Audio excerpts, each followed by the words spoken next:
Hey, how's it going? My name is Dan. I used to work at the biggest dealership in the country, and now I want to teach fine folks like you how not to get fucked when buying a car. Now in this video, I want to talk to you about good cars gone bad.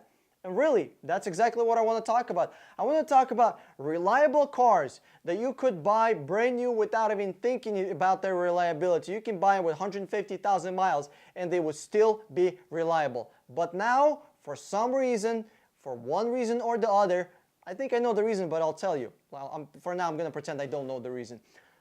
For some reason, they have gone bad. They are now unreliable and actually getting really bad customer reviews. But more importantly than getting customer reviews, because whatever, that's kind of biased sometimes, they're actually having problems at like 60,000 miles. So number one is going to be Escalade. Escalade was a great truck. You could buy that thing with 130, 150, 170,000 miles. That motherfucker would run. Because the old school, big ass, durable truck. Not anymore. From 2016 and on, the electronics are bad. The transmission is bad. They're just having all sorts of problems. If you're thinking about buying one, I don't know. I would reconsider that. The whole Chevy lineup, Suburban, GMC, they just have problems. That's it. And when I say from 2016, right now it's 2018, that means that problem is going to be in the same model of that truck. So as long as that model continues, as long as they don't do the updated version, there is going to be the problem. As long as they don't switch the transmission is going to be bad. As simple as that. So when I say 2016, I actually mean 2016 probably to 2019, 2020, 2021. So yeah. Next one, Honda Odyssey. I mean, how many Honda Odysseys from 1990s, early 2000s are still driving with no problem with 200, 250,000 miles? Honda always made great cars. But however, 2017 and up, Honda Odyssey has electronics problems. Display screen will just not turn on, or it's going to be glitching, or it's going to be freezing. There's just problems with it. Next one is going to be 2017 and on, Honda Clarity.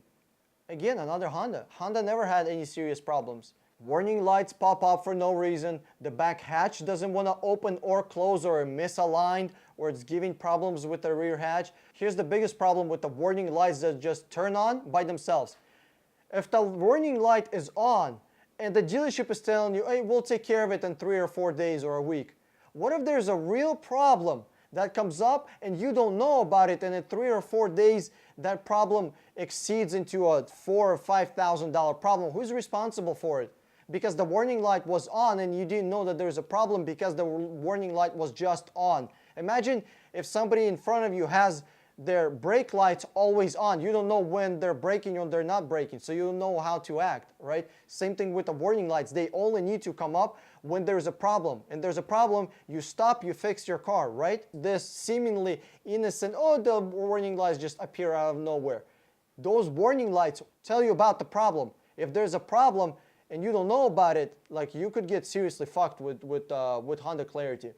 Next one, 2016 and on, Mazda CX3. Personally, I never recommend people buy cheap cars. And when I say cheap cars, I mean like, you know, 20, 25, 27,000, even $30,000 cars, because that's kind of cheap cars, especially $20,000 or $25,000 like this CX3, because cheap cars are made cheaply. I'd rather buy a 5-year-old Lexus than a brand new Toyota. I'd rather buy a 5-year-old Infiniti sedan or Acura sedan or something like that, something luxury-ish from Japan, than a brand new Honda Civic. It makes sense because that 5-year-old car is just built better because it's a higher end car. Simple as that. So this Mazda CX3, it has AC problems. And if you know anything about AC, you can get stuck for $2,000 or $3,000 worth of AC repairs. It can get very, very expensive. Next one, 2014 and up, Nissan Pathfinder. Hell, if it was my will, I would put all Nissans in here because Nissans use shit transmission. And what do you know? This Pathfinder has transmission issues. Come on, get real. Nissan has transmission issues. Stay away from Nissans. Next one, Acura ILX. All of them are bad. Only 46% of customers said they would recommend or buy this car again. Imagine if McDonald's had 46% customer retention. I mean, we would all be better off. Really. Imagine if a restaurant has 46% customer retention. They're gonna go out of business pretty quickly. That's horrible. That is absolutely horrible. That's a recipe for going out of business. And I don't know how long this ILX is going to be in here, but it's a shit car. Stay away from it. Next one, Toyota Tacoma. Toyota Tacoma is, as I think, in my opinion, probably one of the most reliable cars on earth. On Craigslist, Toyota Tacomas with 200, 250, and 270,000 miles are still selling for $10,000 and $15,000. That's insane. That is insane. I don't know any other car that can sell for $10,000 with 250,000 miles. That's ridiculous. That is just crazy. And do you know why they sell for that much? Because they're reliable. 2016 and up Toyota Tacoma are, just don't touch them. Just don't. Okay, buy yourself a nice truck. Buy yourself a GMC, buy yourself a Chevy, buy yourself a good Ford F-150. Really, just stay away from Tacomas, especially the new ones. They're bad. And that concludes our list. And when I say our list, it's just you and me.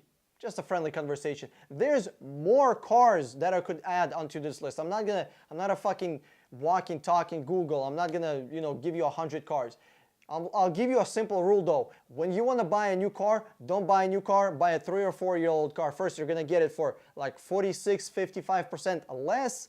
And number two, somebody else did all the testing for you. If there's problems, they were the guinea pig, not you. Hey, if you enjoyed this video, give me a thumbs up below and click the subscribe button over my head, or watch one of those two videos if you want to see more money saving tips about cars. This is Dan with 60 Minute Car. I'm signing out and I'll see you on the internet.